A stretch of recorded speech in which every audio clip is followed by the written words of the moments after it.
Now, speaking of the light, it's alive and well in Dying Light 2, and we've got Techland's lead designer, Timon Smelka, here with us to talk about Dying Light 2. We just saw it in the Xbox, we saw it last year in the Xbox press conference announcement. Yes. This year, you're back again. Yes, we are back again with a new trailer. Yes. And a new demo that we are presenting to the media at E3.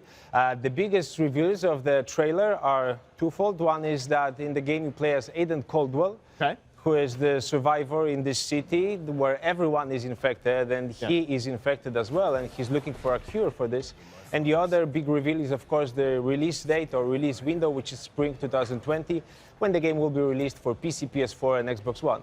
Okay, so you guys are further into it. Yeah, Dying Light 1, I don't think people expected it to be what it was, and it was such a great, fun game with, the parkour and just the sense of motion in it.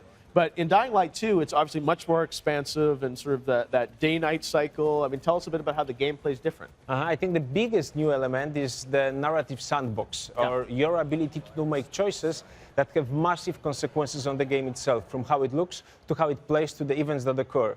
And this is very important because as you play the game, you make choices in dialogues, in missions, by gameplay, but by interacting with different systems of the game.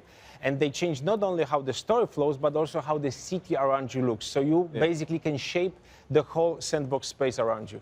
Wow. And that's what people want, is obviously the idea of affecting the narrative. So tell me from a sort of a design perspective, how malleable is the world? How different? How will it react to your choices? There are a lot of different layers on which it reacts. But for me, the biggest important thing of this is that you can actually inject new gameplay elements into the game. What I mean by that is, for example, you can buy some choices. You can create a group which will be supporting you during combat, which will be respawning you when you die.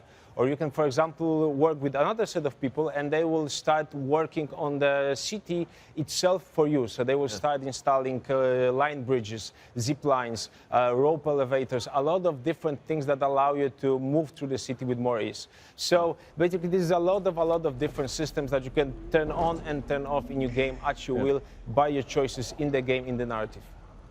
Let's talk a bit about the parkour, which was something that people love, the sense of motion in the first game, and we're seeing some of it here.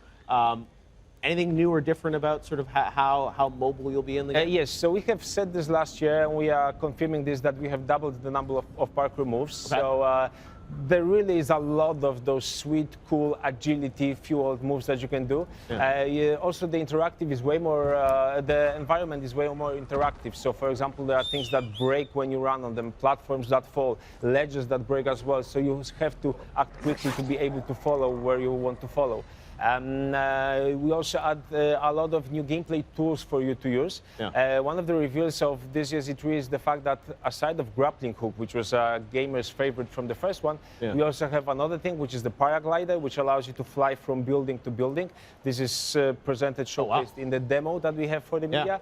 So a lot of stuff, really. Like I would say we've doubled everything that comes to parkour in Dying Light 2. And also the important thing is that we still want to keep the gameplay easy to approach for any player. So that was the case with DL1. You could just grab the controller and start parkouring almost instantly. It's the same here, but if you are a skilled player, if you know how to use the skills that we give you, you will really be faster, be more agile, be more effective with how you traverse the city. Give people more of what they want. Yes, exactly. Exactly. It's awesome. Well, you guys, Techland, such a great studio and always made incredible games. Now partnered up with Square on this one. Yes. So we'll check it out in spring of next year. Spring 2020, PC, Xbox One, and PS4. All right. Well, lots more to do back in Poland, but we can't wait to check out more of it. Thank you so much. Okay, thanks so much. Okay.